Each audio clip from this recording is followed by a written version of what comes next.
Sister, நீங்க வந்து பாத்தீங்கன்னா நம்ம ஏற்கனவே எடுத்த வீடியோல விவசாயம் பிடிக்கும் சொல்லிட்டு இருந்தீங்க. நிறைய பேர் வந்து பாத்தீங்கன்னா கமெண்ட்ல வந்து கல்யாணம் பண்ண உங்களை மாதிரி ஒரு பொண்ணை கல்யாணம் பண்ணி அப்பெல்லாம் சொல்லியிருந்தாங்க.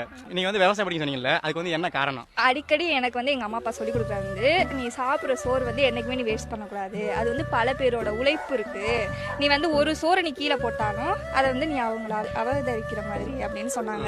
ஏன் அப்படி சொல்றீங்க அப்படின்னு கேட்கல. நானும் இப்போ ஒரு விவசாயத்துல இருந்து தான் இப்போ உங்களை இவ்வளவு தூரம் நான் படிக்க வச்சிருக்கேன், இவ்வளவு தூரம் வளர்த்து கொண்டு வந்திருக்கேன். அப்ப அந்த இடத்துல நான் வந்து புரிஞ்சுக்கிட்டேன் அவர்கிட்ட. அப்படின்னா உயிர் வாழ்றதுக்கு சாப்பாடு தான். நீ விதைச்சல போடு, யார் கையில நீ ஏந்திட்டு போய் நிக்க வேண்டாம், உன் கையில இருக்கு எல்லாமே அப்படின்னு எங்க அப்பா இப்ப வரையும் சொல்லி கொடுக்குறவங்க. என்னைக்குமே விவசாயத்தை விட்டுறக்கூடாது.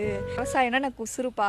சொர்க்கம் இதுதானம்மா, மேலே கிடையாதம்மா, சொற்கள் கொண்டு சொன்னாலும் புரியாதம்மா. உங்களுக்கு வந்து வில்லேஜ் பையனை பிடிக்க காரணம் என்ன சொல்லுங்க பாப்போம்? விவசாயம் பண்றாங்க, அவங்க கிட்ட போயிட்டாலும் ராணி மாதிரி இருக்கலாம். இப்ப உள்ள படிச்ச பசங்க எல்லாம் வேலை இல்லைன்னு ஃபீல் பண்றாங்க, எவ்வளவோ கஷ்டப்படுறாங்க. கூலி